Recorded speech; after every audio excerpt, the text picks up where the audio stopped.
Bismillahirrahmanirrahim. Assalamualaikum warahmatullahi wabarakatuh. Segala puji hanya milik Allah Subhanahu wa taala, karena alhamdulillah pada hari ini Allah masih memberikan kesempatan kepada saya untuk memaparkan materi dari kelompok 3, yakni dengan judul pola berpikir adalah mental. Dan saya ucapkan terima kasih sebelumnya kepada moderator yang sudah mempersilahkan. Baiklah, adapun poin-poin dalam pembahasan pola berpikir adalah mental, yakni yang pertama ada pola berpikir adalah mental atau pengertiannya sendiri. Kemudian yang kedua, pembentukan dan modifikasi model mental. Nah, pada pembahasan pola berpikir adalah mental itu terbagi menjadi dua lagi, yakni yang pertama ada bentuk dari model mental. Kemudian yang kedua ada makna dari model mental. Kemudian pada pembahasan pembentukan dan modifikasi model mental juga terbagi menjadi dua. Yang pertama adalah pandanglah model mental sebagai sebuah helm pikiran. Kemudian tangga kesimpulan. Nah, beralih kepada definisi dari pola berpikir adalah mental. Jadi, sebelum kita mengetahui arti dari pola berpikir, kita harus mengetahui terlebih dahulu apa arti dari berpikir.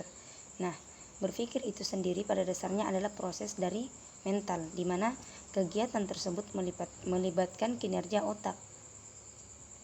Nah, jadi bisa disimpulkan bahwa pola berpikir adalah sebuah model di mana memuat pola-pola dominan yang menjadi acuan dalam melakukan suatu tindakan. Nah, untuk mengelola suatu informasi. Kemudian model mental. Model mental adalah serangkaian struktur ide, kepercayaan maupun kebiasaan di mana sadar maupun tidak sadar akan dijadikan sebagai suatu acuan untuk menyelesaikan suatu masalah. Kemudian bentuk dari model mental. Adapun bentuk dari model mental adalah berupa cerita di pikiran kita. Nah, contohnya apa? Contohnya misalnya saja dalam sebuah menonton sebuah drama atau skenario. Nah, dalam menonton sebuah drama atau skenario pasti kita biasanya muncul di pikiran kita bahwa apa kemudian yang akan terjadi selanjutnya. Nah, itulah yang dikatakan sebagai bentuk dari model mental. Misalnya saja kita beranggapan bahwa ketika kita menonton film ini maka yang terjadi di akhirnya adalah ia akan merasakan bahagia ataukah dia merasakan sedih. Nah, dan apakah kemudian ia akan merasakan kesengsaraan atau kebahagiaan yang secara terus-menerus. Nah, jadi tergantung seseorang itu memiliki masing-masing model mental. Jadi bisa saja orang yang satu mengatakan bahwa di akhir cerita atau di endingnya itu akan merasakan bahagia, dan bisa saja yang lainnya itu akan menduga-duga bahwa yang terjadi akhirnya adalah dia tidak merasakan kebahagiaan apapun. Jadi itu adalah bentuk dari model mental.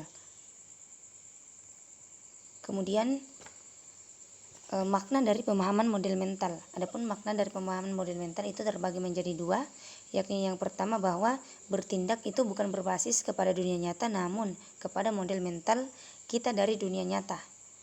Kemudian yang kedua, tindakan berbasis kepada kebiasaan respons yang bersumber dari berbagai koleksi model mental yang sudah terbentuk sebelumnya. Nah, jadi dari kebiasaannya itu bisa menguntungkan, bisa juga merugikan. Kemudian pada pembahasan kedua mengenai pembentukan dan modifikasi model mental. Yang pertama adalah pandanglah model mental sebagai sebuah helm pikiran. Nah, bagaimana kemudian dikatakan seperti itu? Sebagai sebuah helm pikiran. Nah, dikatakan sebagai sebuah helm pikiran yakni dengan melihat adanya proses output atau produknya. Nah, jadi adapun dari outputnya itu bisa kita dengar ataupun bisa kita indra. Jadi setiap komentar, setiap pendapat maupun nasihat itu merupakan produk dari mental, produk dari sebuah mental. Nah, jadi itulah dikatakan sebagai helm dari pikiran. Jadi kita melihat bagaimana kemudian output yang dihasilkan, bagaimana prosesnya. Nah, jadi kemudian yang kedua ada tangga kesimpulan.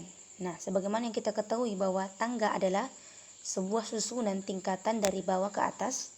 Nah, pada model mental juga ternyata ada yang namanya tangga kesimpulan. Bagaimana kemudian dikatakan tangga kesimpulan, yakni ketika ada sebuah proses di dalamnya. Sebuah proses untuk apa? Untuk mengambil sebuah kesimpulan. Jadi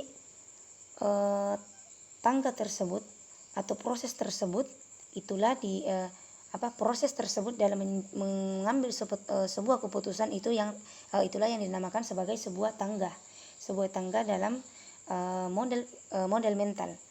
Nah, jadi itu saja yang bisa saya sampaikan. Sekian dan terima kasih. Wabillahi taufiq wal hidayah. Wassalamualaikum warahmatullahi wabarakatuh.